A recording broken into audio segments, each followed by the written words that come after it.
welcome to this midweek live stream here on the channel, focusing on guitar and improvisation on the guitar.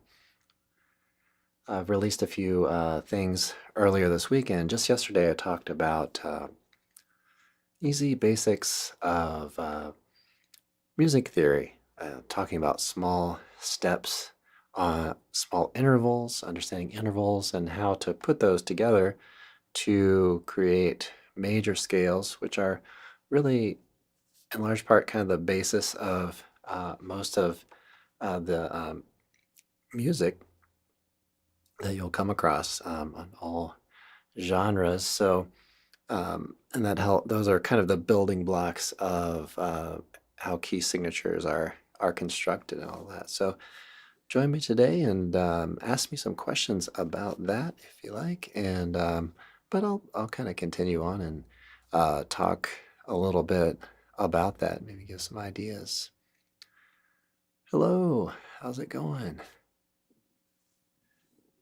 Welcome. Thanks for joining.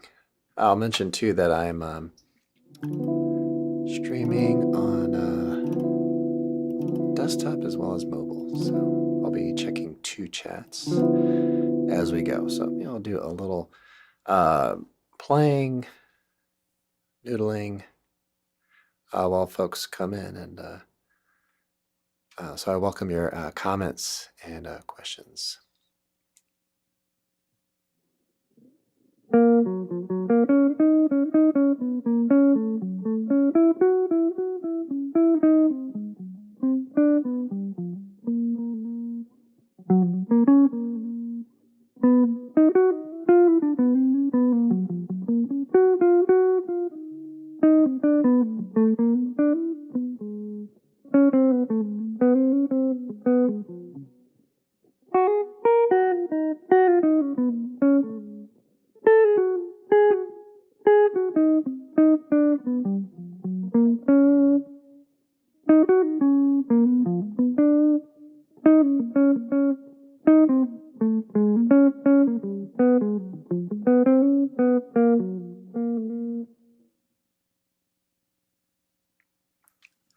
So some of the benefits of understanding key signatures, and a lot of folks probably already do or may not, but to work through a tune and improvise, it's really incredibly important to understand how the chords are moving and functioning, how things are consistently changing through any chord progression, whether it's 1, 4, 5, and 6, or any combination of notes. So the consonances and dissonances that you'll play in a melody will be affected by what the harmony is doing, right? Where things are going. So that's one thing that I'd like for folks to understand from the video that I did yesterday on the easy music theory basics, is to understand kind of the purpose, in a sense, of knowing arpeggios and knowing the purpose of knowing the scales and how to bring those two together, rather than having them sort of exclusive, like, okay, now I'm playing arpeggios, okay, now I'm going to play a scale. I would recommend not really thinking about it in that sense necessarily, but the arpeggios will help you to play consonant tones as long as they're in agreement with the chord. But they can also help you get outside and stuff, but that may be a little more advanced. But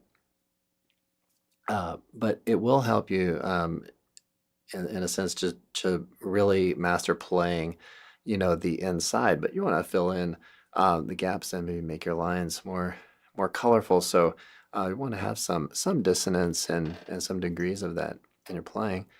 All right, we've got a comment here. How important is it to master arpeggios?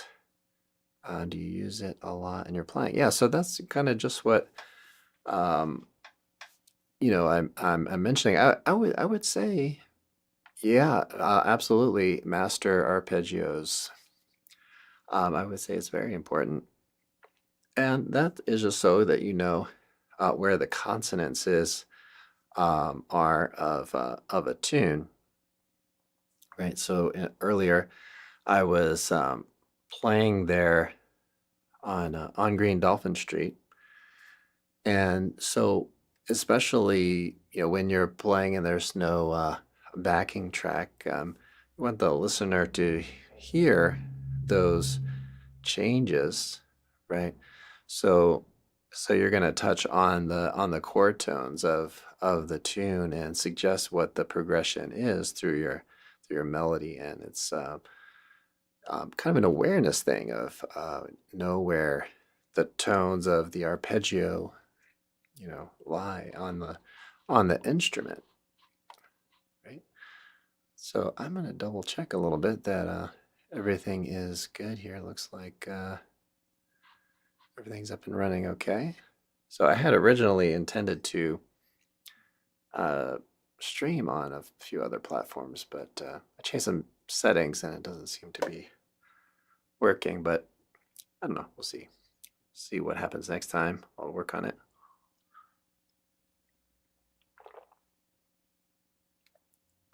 All right. You can support the channel by purchasing a mug. I have a new design, so that's kind of my old design, but I have a new design on the podcast. So it's kind of the same logo as the podcast, which I hope folks are trying out to check out. So yesterday I talked a little bit about all of me and working at looking at the chord changes there. Today I thought I'd change it up because I've been talking a little bit about all of me for a good while. So I'm thinking a little more about on Green Dolphin Street. Zero asks, what are you gonna play? So I'm playing around, do a little improv on Green Dolphin Street. So earlier there I played it in the key of F sharp. And so I thought I'd go through some of the keys that I talked a little bit about in the video I released on the basics of music theory. And I thought I'd go through and play some of the changes in the four keys that I talked about. I didn't want to make it a super long video, but so I'm going to play on Green Dolphin Street in another one of those keys.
Right, so getting back to the question about how important is it to master the arpeggios.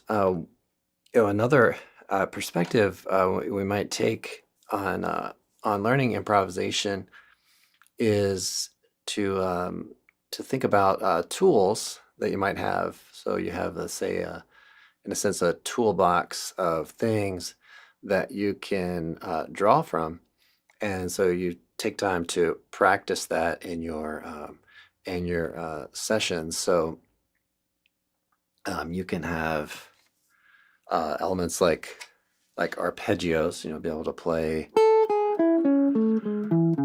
arpeggios on the changes. And then you might think, oh, well, maybe I want to do something maybe a little bit different.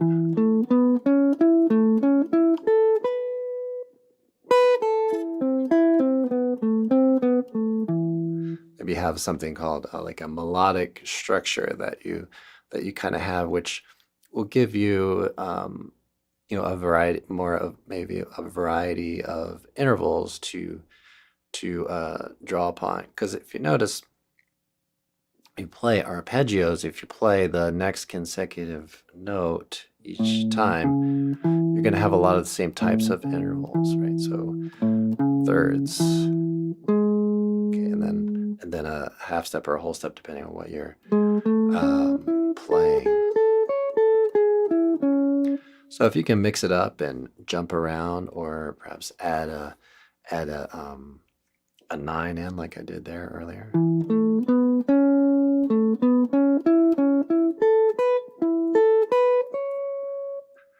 Right.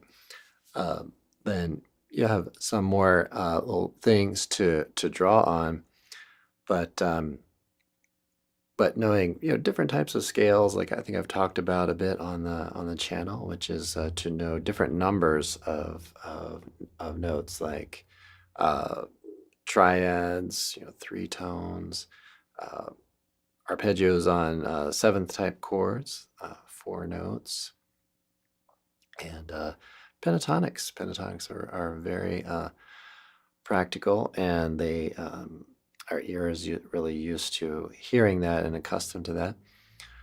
So that is a whole element that you can dive deep into any one of these topics or these note collections, right? So 6 notes, 7 notes, and 8 notes. So as far as notes go, try to think in terms of those different collections of tones, and goal being to improvise, freely.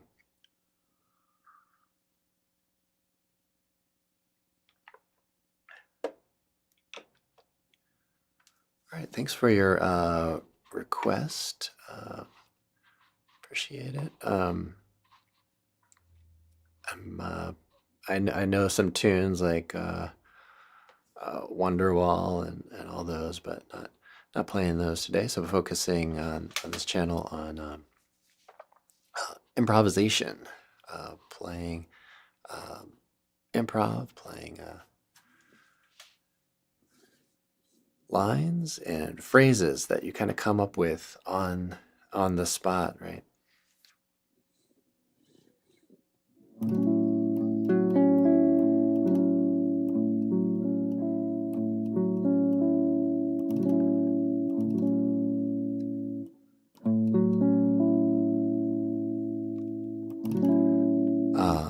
We're asking about triads, spread triads. Neon by John Mayer. Sorry, I can't play that one, but I'm not familiar enough with that tune.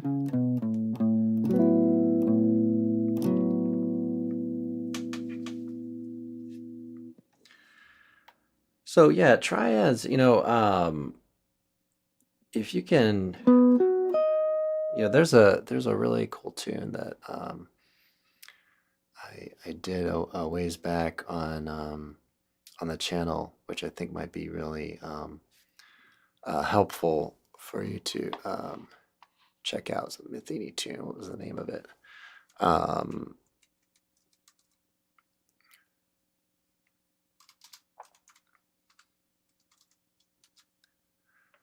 But it had these really kind of cool kind of spread triads. What's the name of that tune? been so long since I've played. I dare not play. But um, I would say, yeah, very, very important. I mean, there are things that you can do. Um, I'll get back to your question there, Neil. Thanks for dropping in. When it comes to playing, kind of traditional sort of guitar, those sort of spread triads are really, become really essential and important, right? So I would say, um, yeah, they are very useful. And if you play them as arpeggios, then you can really open up, your interval choices, right? And so, yeah, I would find it very useful. So all about kind of color and tools in the toolbox there. Neil says, "How do you get that tone?" Well, I have a delay pedal on. I have a reverb pedal on. I'll give you an idea how it sounds without that. I'll mute my microphone.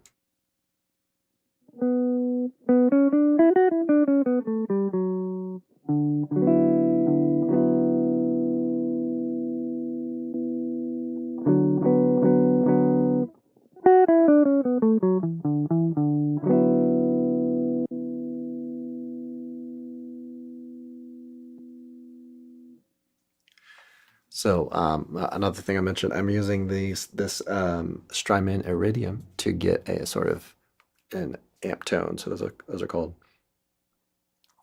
amp simulations and impulse responses. So that's basically the signal chain. Pretty simple.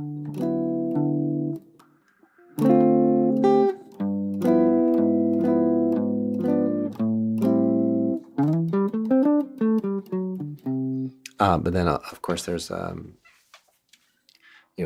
recording gear and stuff that passes through. So yeah, spread triads. Great question. But check out I wish I could remember that that Athene tune that I did. It's off the very first album. Let me see if I see it on the album. Bright Size Life album. But that's a really great one to have some really cool and interesting Midwestern Nights Dream. So check out my video on Midwestern Nights Dream. I'll have to review that myself because I don't even know that I remember that one all that well.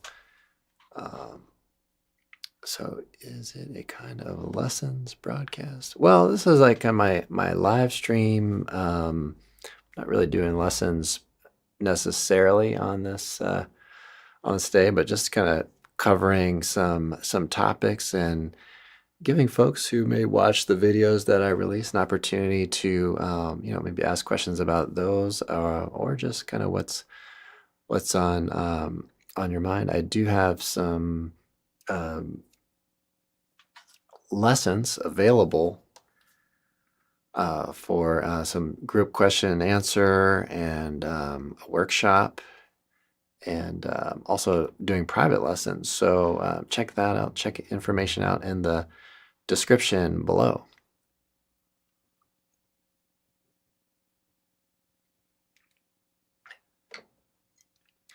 But folks really do improve really quick with lessons and all that more, support and the feedback and the being able to really ask a question that can be cleared up just like that. And otherwise you'd be spending a lot of time on the internet trying to find those little gems. But Um, let's talk a little bit about the video on music theory. So we have whole steps, right? We have half steps.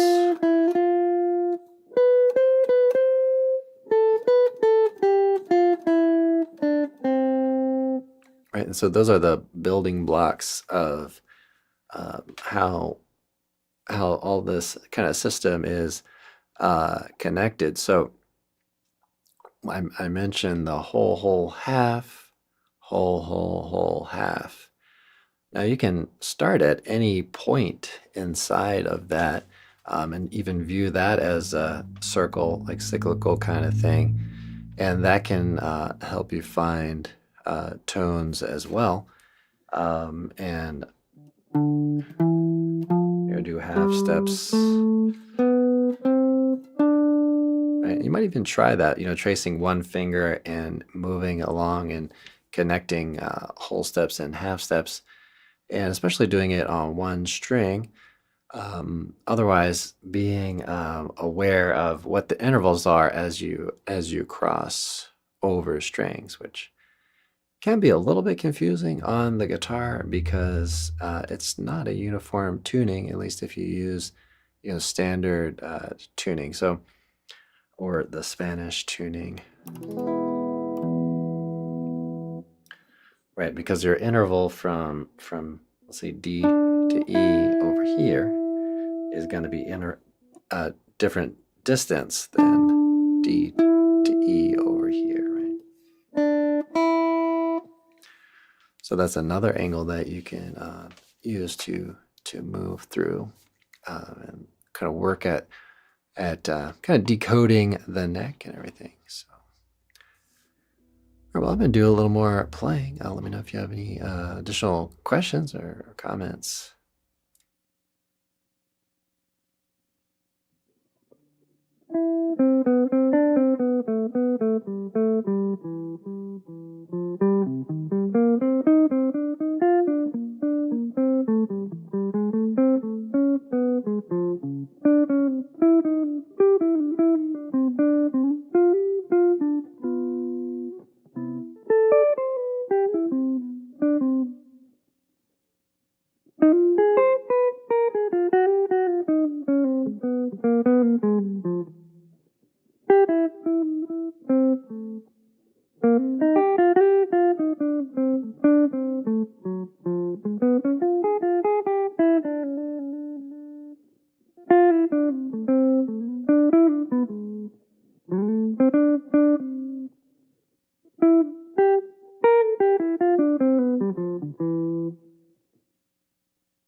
So this is something that I would really recommend for folks to do, which is to take a tune that you play and play it in several different keys. So I'm kind of going through surveying the different keys from the talk I gave yesterday.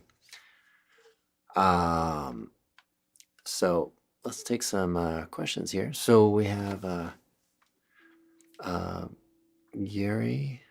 Gary. Apologize if I pronounce your name incorrectly. How do you teach a senior citizen whose fingertips are too thick to move in the higher register of the neck? Okay, so one thing I would kind of say is, well, you could, right, be at I'll say I've had a lot of folks, regardless of age, who have had trouble with thickness of the fingers. You get into an issue with touching strings that are, not ones you're intending to hit, but you're talking about going further up the neck. So, in a sense, I would say, well, make sure your technique is where it needs to be, because it could be, that there are some technical things that you're doing that's making it difficult for you. It's hard to say. But you know, you can also gradually try to increase your range over time. And then when you're playing, work within your current limitations by maybe just playing in the lower register of the instrument. Maybe take some of the things down an octave or something like that. I have had some senior citizen or senior, should I say, senior students who had trouble with arthritis. So I'm not sure if that's kind of a thing as well or not. Um, but but yeah, definitely some challenges in that respect where sometimes the joint at the very end won't really move any longer. So yeah, that's definitely kind of an issue, but we have to keep in mind some of the heroes that we've uh, had in our tradition here of improvisation on the guitar have had some really serious limitations and setbacks. Django Reinhardt, for example, right? So kind of do what you can with what you've got at any given moment. Um, so we have another question. Learning to play off a recording is challenging. I George Benson, what is your approach? So I would recommend taking very small amounts of material. So listen to a phrase, uh, listen to a single note, and see if you can uh, play, just a few notes, just a small sequence of tones. So hit play, hit pause, quick, and see if you can find those. But there are a lot of um, software and things that make that easier, right? So we have um, oh, Chronotron is something that I've been using with students to kind of slow down material, but keep it in the same key. So you might try that, taking small, manageable amounts, pausing often, and seeing what you can do from there.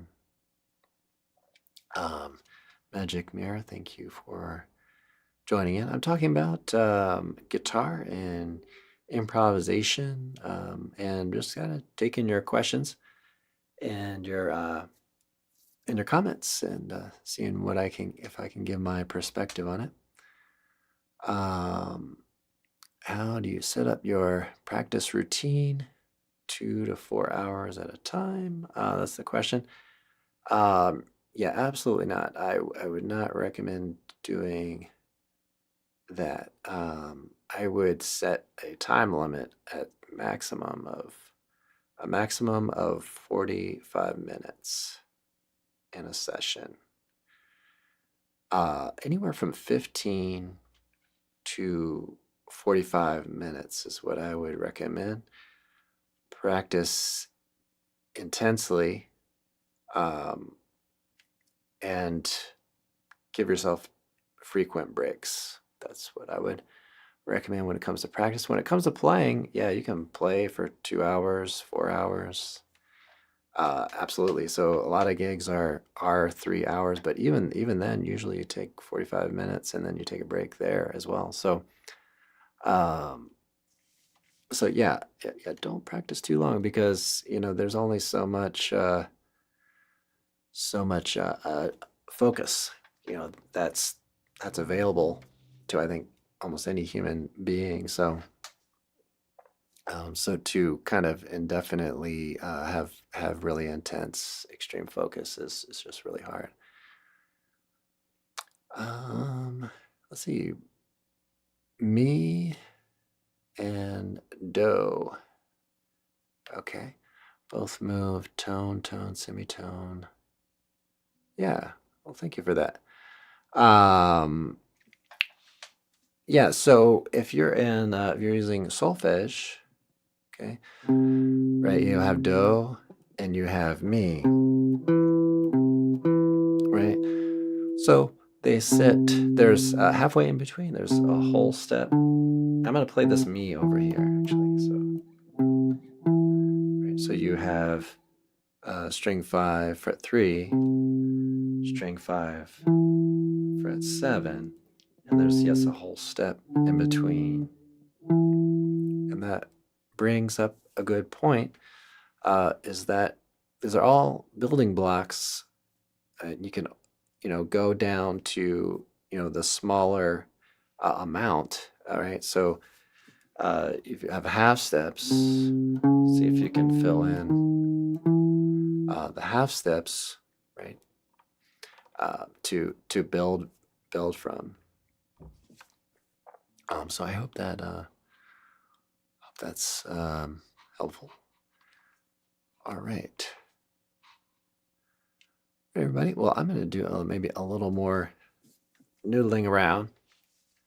Kind of my theme here is playing tunes in different different keys, based on what I talked about and the basic music theory, easy music theory basics. Check that out. Please check that out. And if you haven't already, like and subscribe.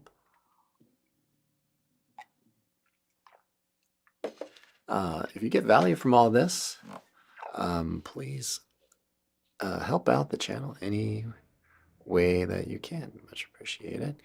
Like,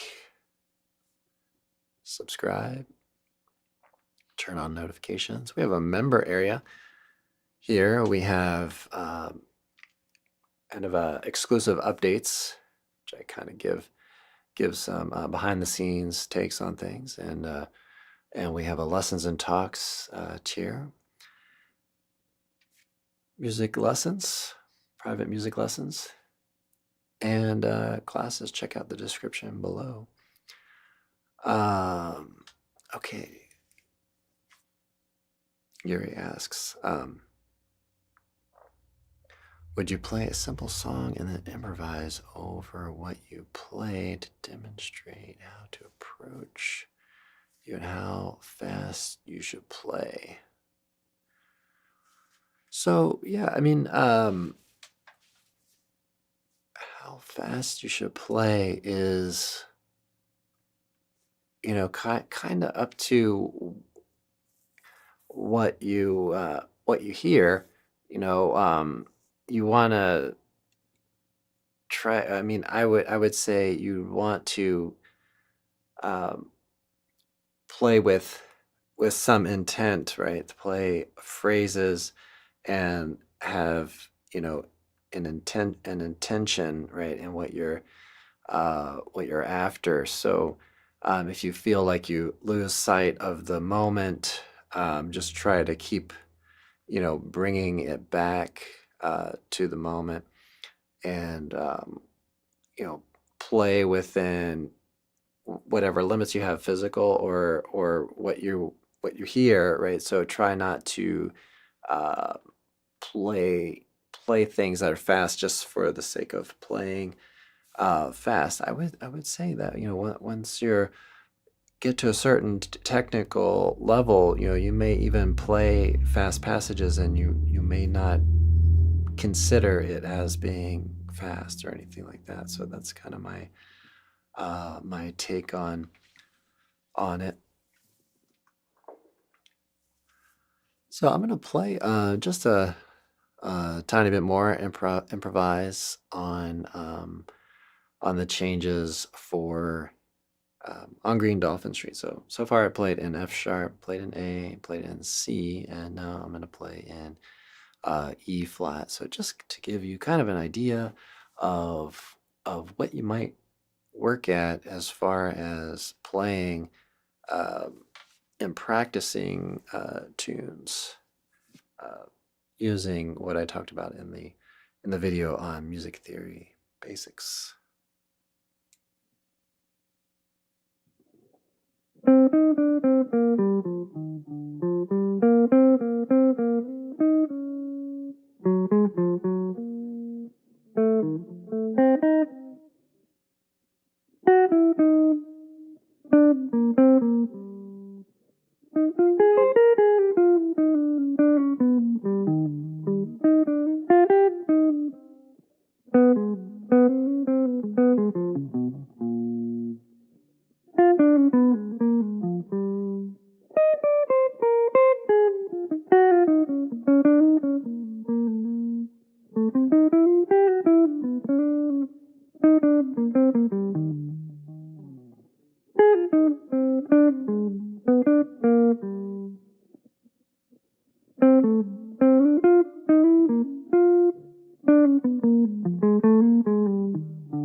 Everybody, well, thanks so much for checking out this live stream. I do hope you enjoyed it. Please like and subscribe. I highly recommend checking out some of our question and answer sessions. It's a pretty easy sign up down from the description below. You can visit also the fretprints.com to learn more and keep up with some things that we've been doing.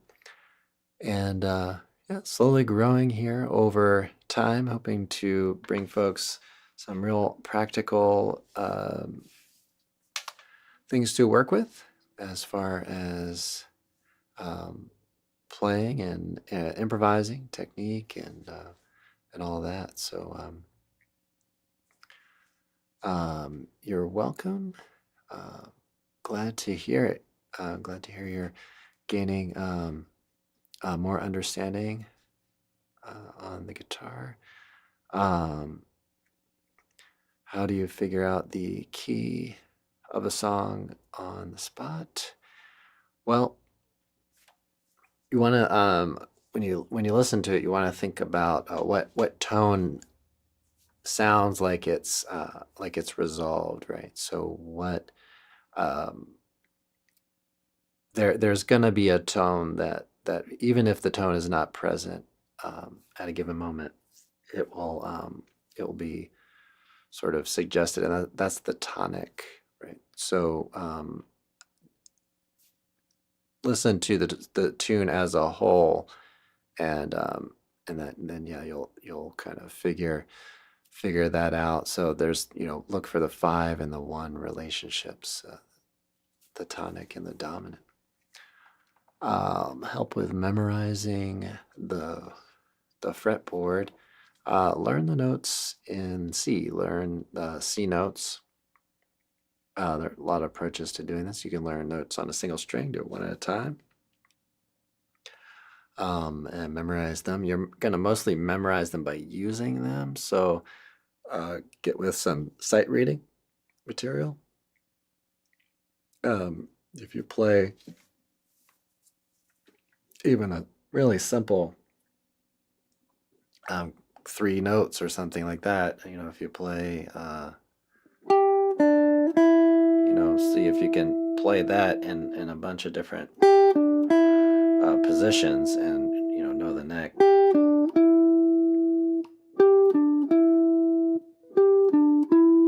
Move them up and down an octave and everything. All right. Do I play acoustic guitar? Yeah, check out my channel. I play acoustic, and a good example of that would be Travels. Played electric acoustic on one recording, and I did some slow playthroughs with that guitar there. Done some Brazilian type things and classical-ish type things on this channel, but also other. I don't know if I've done classical on this channel. It's possible, but yeah, some things on that one. So I do that. Check out the channel. Take a look around. Shape of You. All right. Well, I'm just about to head off. So thanks so much for joining. Yeah, just keep in mind that this live stream is mainly about improvisation. And so probably not going to be playing a lot of requests or tunes. So mainly talking about improvise, some approaches to improvisation. All right, everybody. Thanks so much for checking this out. And I will see you all in the next one. Have a great practice session.